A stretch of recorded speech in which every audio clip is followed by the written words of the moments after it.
Bueno, vamos a ver ahora otro tipo de compuestos binarios que son los hidruros.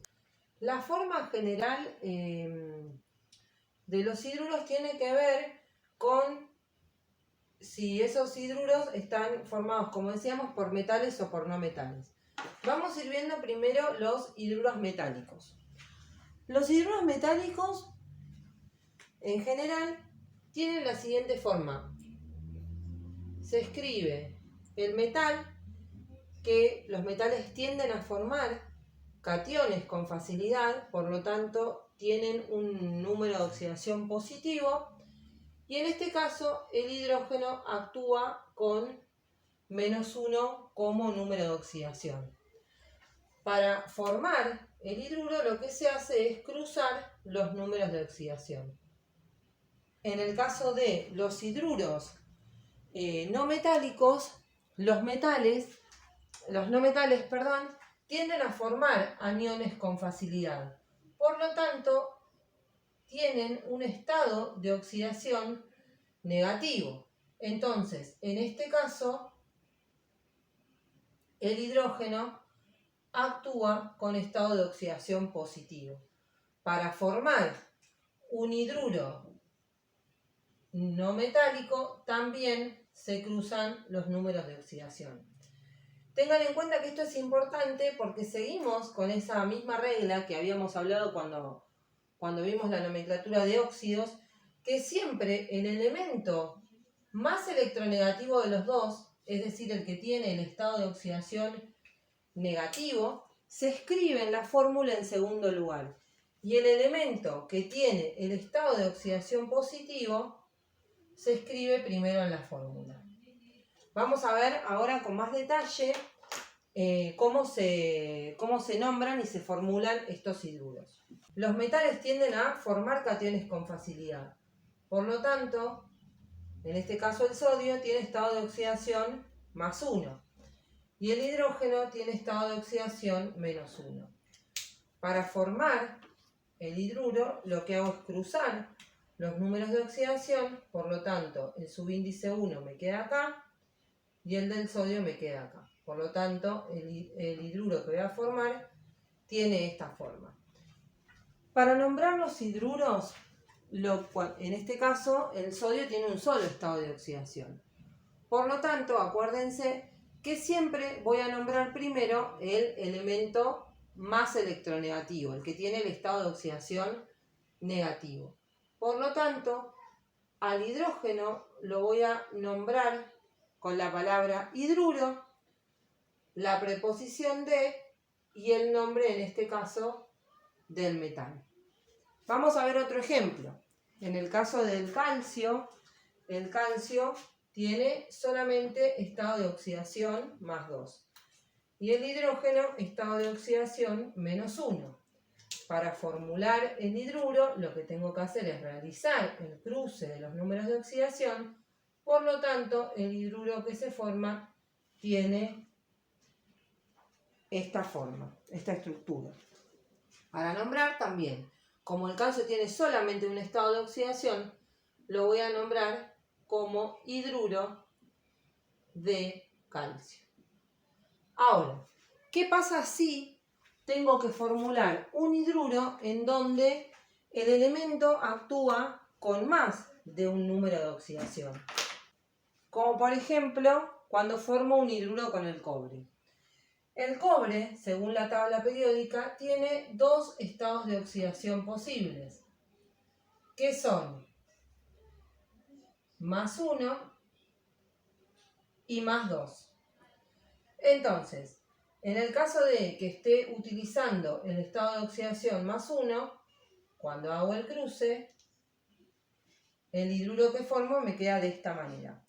Entonces, como el elemento tiene más de un estado de oxidación, ahí es cuando tengo que aplicar todas las nomenclaturas que vimos también para el caso de óxidos, ¿sí? Que las vamos a ir revisando ahora. Según la nomenclatura de atomicidad, en donde yo lo que nombro es cantidad de átomos, y recuerden que siempre voy a nombrar el elemento con el estado de oxidación negativo, utilizo la misma forma, hidruro de cobre. Pero en este caso tengo que usar prefijos, ¿sí? Teniendo en cuenta la cantidad de átomos. Como hay un solo átomo de cobre en este hidruro, voy a utilizar el prefijo mono. Y en el cobre también tengo un solo átomo, pero como cuando tengo el 1 en el elemento menos electronegativo de los dos, el prefijo mono no se escribe, ¿sí? Si no lo recuerdan bien, revisen el video de óxidos en donde se explica bien en detalle la nomenclatura de atomicidad. La nomenclatura de Stock o la nomenclatura romana, lo que tengo que tener en cuenta es el estado de oxidación con el que está actuando en este caso el metal, ¿sí? Entonces, la voy a nombrar como hidruro de cobre y entre paréntesis voy a poner con número romano el estado de oxidación con el que está actuando ese elemento. ¿Qué pasa para la nomenclatura tradicional, la clásica o la funcional? Yo dije, el cobre tiene dos estados de oxidación posibles, que son +1 y +2. El +1 es el menor estado de oxidación, por lo tanto, voy a utilizar la terminación oso. En el caso de, si utiliza la terminación, el estado de oxidación 2, que es el mayor, utilizaría la terminación ico. Por lo tanto, en este caso, como el compuesto está utilizando el menor estado de oxidación, este hidruro se nombra como hidruro cupros. Los no metales tienden a formar aniones con facilidad, es decir, a ganar electrones, por lo tanto, siempre van a tener estado de oxidación negativo, ¿sí? Eso es un número general. Entonces, siempre el no metal, cuando está formando un hidruro, actúa con el menor número de oxidación posible. Entonces, por ejemplo, si yo tengo el hidruro con cloro, ¿sí? Yo ya sé que el hidrógeno actúa con número de oxidación +1. Pero el cloro tiene varios números de oxidación. Recuerden que el cloro actúa con 4 números de oxidación. 1, 3, 5 y 7. Cuando está formando un compuesto, como es el caso de los hidruros, siempre va a actuar con el menor número de oxidación posible. Por lo tanto, acá está con el estado de oxidación -1. Hago los cruces de los números de oxidación y el hidruro me queda de esta manera. En este caso, para los hidruros no metálicos, recuerden que habíamos dicho que siempre se nombra primero el elemento más electronegativo. En este caso es el cloro. Entonces, lo voy a nombrar con el nombre del no metal con la terminación uro de hidrógeno. Vamos a ver otro ejemplo con el azufre, ¿sí? Recuerden que el azufre tiene 3 estados de oxidación posibles, que son 2, 4 y 6.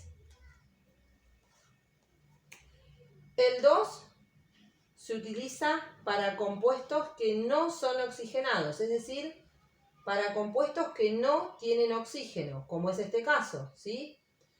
Y el 4 y el 6 se utilizan para compuestos oxigenados, ¿sí? Por ejemplo, los óxidos.